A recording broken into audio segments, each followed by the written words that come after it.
Walter Nowotny wurde nach der Verleihung der Brillanten jubelnd in Wien empfangen.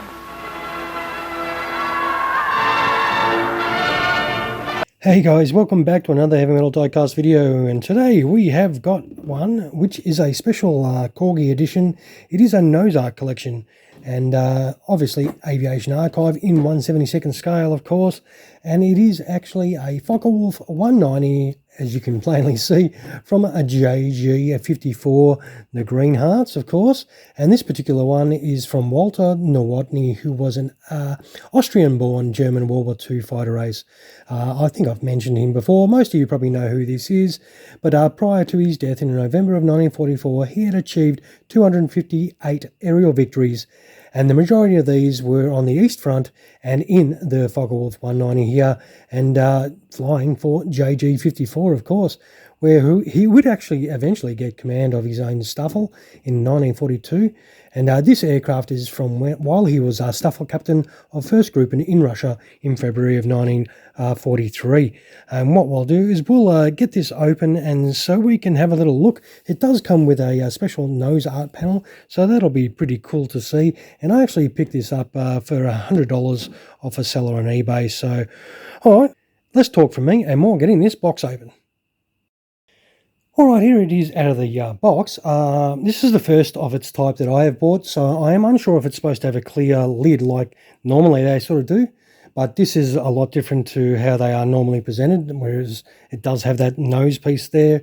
It does have a certificate, and this is even different to the normal certificates that the Corgi ones do have. There is a limited run of 1,510, and it does have some info on the back of that as well. That's pretty cool. And it does have the, landing gear options down there. It does have like what looks to be a little stand for the nose panel here. So we'll get stuck straight in that first and have a little look at that. Wow, that's pretty cool. As I said, this is the first one of these I've got, and it actually does, like, it has the badge on the nose there as it does on the proper aircraft down there. But that looks really cool. And the actual whitewash that is applied over this is hastily sort of put on. It's almost like it's brushed on. It does have a texture, so it's like it would have been if it was, in reality, sort of the way they would have applied it in the field. So that does look really nice. I'll have a little look on the back. It's got some nice colouring on the back. No doubt that's the proper colour that the inside of these aircraft do have on there, and so those holes there will be for the stand that sort of props this up. We'll have a little look at that later. All right, we'll turf that out of the way. We'll get Walter's Focke-Wulf out and have a little look. We'll move this box out of the way, and hopefully this plane doesn't disappear, because it is white and our background is quite pale. But yeah, man, this is really cool. Well, even the finish on this, we'll have a little close look. Look at like almost like brush strokes. That's the head is really full on. It might be a little bit of dirt on there from the previous owner, but apart from that, this is really nice. As you can see, the badge on the front nose there, as you saw in the larger version, it does have a little Walter sitting there in the cockpit, of course, and the green heart from JG54 does have the correct marking on that tail as well. We'll turn around and come down this side. This does look very nice. Yeah, that's cool. I like it. Beautiful winter camo on this one. It's got some great detail. Unusually the blades are silver, so that when it does spin without any problem, it does have some radial engine detail there. We'll turn it over. You can see a little bit of the gun nubs there. It does have the yellow banding, so you don't get shot down by a friendly. Wow, that whitewash, it just blows me away. That looks fantastic. Obviously the tail wheel will go in there, but yeah, that's pretty cool. I like it. But obviously that's set up for in-flight, of course, and this is pretty much how you'd have it for in-flight. Obviously you'll have a retracted tail wheel in there. But yeah, this looks really nice.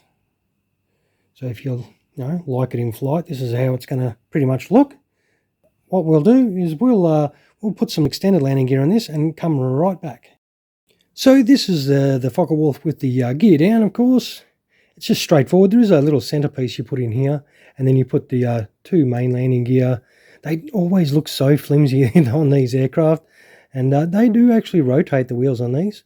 And then, of course, you put that tail wheel in there as well. That drops straight in, and that is job done. And that is, gear down, a Focke-Wulf 190 as flown by a Walter Nowotny. And I reckon it looks really nice, for sure. And of course, if you do want to put it on the stand, it comes with that stand, and you just slip it in that hole like so. We'll put it on the deck. And that is that. And of course, that is the front cowl, the nose section that you do get, and that is the stand parts that go on the back. They just go into those little holes there, and that is ready to display with that as well. We'll zoom in a fraction so you can check that out. And I reckon that looks pretty cool. And I reckon it's a nice little setup, actually. Very novel, having the little nose art panel that does get included with it. That's something pretty cool you can display with your aircraft, of course. And the overall build of the aircraft, just your normal Corgi standard too, but I reckon it does come up nice, and it does look very good with this winter whitewash on it. And I reckon it is a pretty cool looking unit, pardon the pun, of course, being a winter camo. So once again, this is the aircraft that was flown by Walter Nowotny. It is the Focke-Wulf 190A-4, and from while he was at JG54, of course. And I reckon it is a nice one by Corgi, of course, in 1/72 scale diecast. So if you like this or like that, as much as I do, throw us some of these if you can. And of course, if you're yet to subscribe to the channel, feel free to do that as well. All right, guys, I'll take some photos and chuck them up at the conclusion of the video, which is winding up now. And you can check them out without my sausage fingers, of course, in your face. And thank you very much once again for spending your valuable time and checking out another video. I hope you enjoyed the content we showed today. All right, guys, you all have a fantastic rest of your day. Cheers, guys.